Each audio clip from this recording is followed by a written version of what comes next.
Ça y est, l'heure est venue. Et oui, l'heure est venue de nous déconfiner. Et c'est pas toujours facile, Philippe nous le disait au début de cette messe. Il a fallu qu'on apprenne à être confinés. Il va falloir apprendre à se déconfiner. Bien sûr, il faut respecter les gestes de sécurité sanitaire, c'est évident. Mais il ne faut pas laisser la peur guider nos décisions.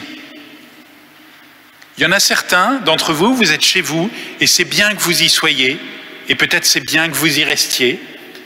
Et puis, eh bien, il est temps aussi, à nouveau, de se rassembler. Père, l'heure est venue. C'est comme ça que commence l'Évangile. J'ai trouvé que pour aujourd'hui, ça manquait pas d'humour. Mais c'est quoi cette heure dont nous parle Jésus? Alors rappelez-vous, au tout début de l'Évangile, il y a Cana. Et qu'est-ce qu'il dit à sa mère? Mon heure n'est pas encore venue. Et là, on est à la fin de l'Évangile, et il dit, l'heure est venue. Alors l'heure, le moment, le jour, c'est une notion très importante dans toute la Bible, dans l'Ancien Testament, comme chez Saint Jean particulièrement, mais chez d'autres, chez Luc.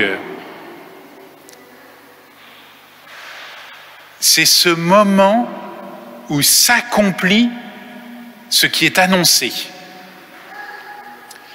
Donc dans certains textes d'Apocalypse, ça va être, c'est maintenant la fin des temps. Alors quand on dit Apocalypse, tout de suite on a peur, hein. On s'imagine des catastrophes. Non, l'Apocalypse, c'est le moment du dévoilement. Ce que nous ne voyons pas encore, nous le verrons. Et il me tarde de le voir. L'heure de Jésus, bien sûr, c'est le moment de sa mort. C'est le moment où il va dire « tout est accompli, c'est fait, l'heure est passée ». Et puis c'est très étonnant d'avoir ce texte maintenant entre l'Ascension et la Pentecôte. Qu'est-ce que ça veut dire? Est-ce que ça veut dire qu'on est en train de nous faire un petit retour en arrière en disant mais on va repartir avant la mort de Jésus? Non. Ça nous dit simplement que la passion, la résurrection, l'ascension et la Pentecôte, c'est un seul événement. C'est l'heure de Jésus. Et alors on pourrait aller plus loin encore. On pourrait aller depuis la création jusqu'à ce qu'on appelle la parousie, le retour de Jésus, le dévoilement définitif du royaume. Tout ça, c'est un seul événement. Et nous sommes dans cet événement. Alors à nous d'apprendre à ne pas simplement nous décourager de ce qui pèse, mais aussi de nous réjouir de ce royaume qui vient.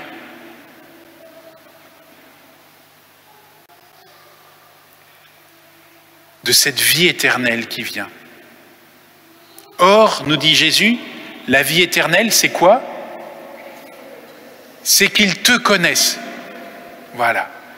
C'est qu'ils te connaissent. La vie éternelle, c'est qu'ils te connaissent. Vous vous rappelez, il nous avait déjà dit quelque chose qui ressemble à ça. L'œuvre de Dieu, c'est que vous croyez. La vie éternelle, c'est qu'ils te connaissent. En fait, tout ce que nous dit Jésus, c'est que ce qui importe le plus, c'est d'être avec lui, d'être avec le Père. C'est beaucoup plus important que ce que nous faisons.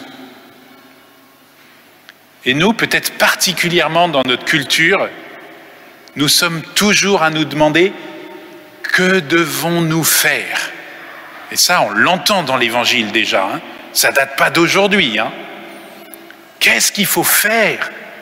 Et Jésus nous répond, c'est pas une question de faire, c'est une question d'être avec. La vie éternelle, c'est qu'ils te connaissent. Mais cette connaissance de Dieu, nous pouvons l'avoir dès maintenant. La vie éternelle, c'est pour maintenant. La vie éternelle, c'est pas probablement un jour, plus tard, je ne sais pas quand. C'est dans l'instant de maintenant. L'heure est venue.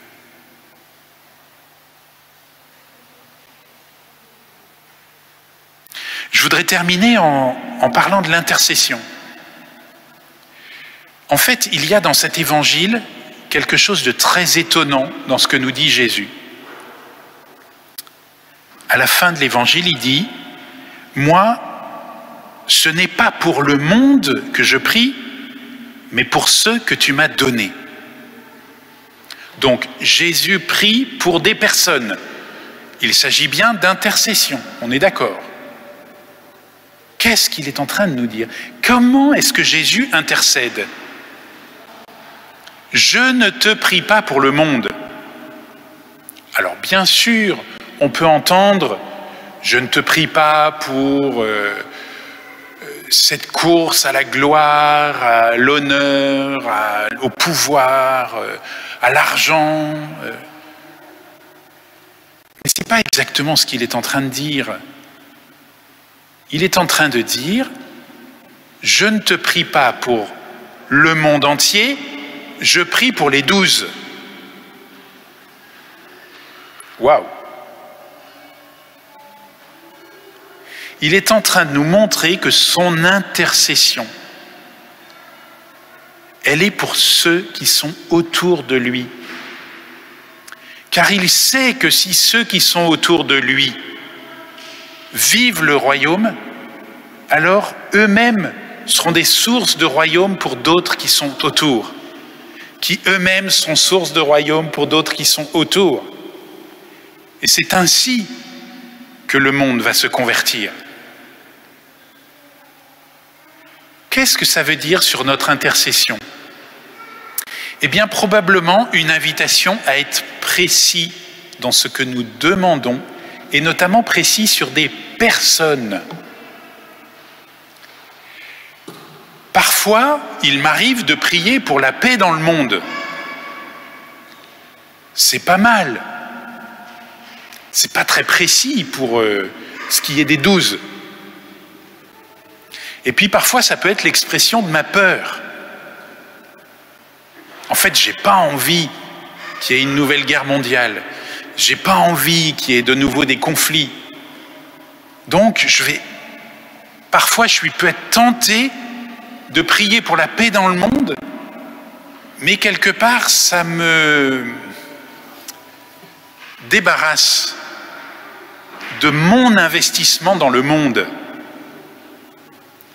Alors que si je prie pour qu'il y ait la paix dans ma famille, il y ait la paix dans ma mission alpha, qu'il y ait la paix dans ma mission de liturgie, que je vais prier pour des personnes précises, pour la paix. Peut-être c'est ça ce que Jésus nous dit. Je ne te prie pas pour la paix dans le monde, je te prie pour que Bénédicte, Blandine, Clara, Pierre soient dans la paix. Je te prie pour que Carole soit dans la paix. J'étais en mission avec elle à Alpha. Là, ça devient concret. Ça devient une implication personnelle de la paix. Et pas une grande idée. Vous voyez, ça passe de là à là. Et en fait, ça va passer d'une idée du royaume à la réalité dans laquelle je suis maintenant. Tout ça, c'est en lien. Seigneur, nous nous remettons à toi maintenant, là où nous sommes, chez nous, ici dans l'Église,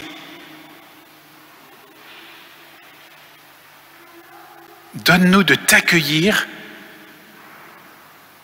donne-nous de te connaître, de connaître le Père davantage pour goûter maintenant la vie éternelle, et donne-nous de la porter à ceux qui précisément sont autour de nous.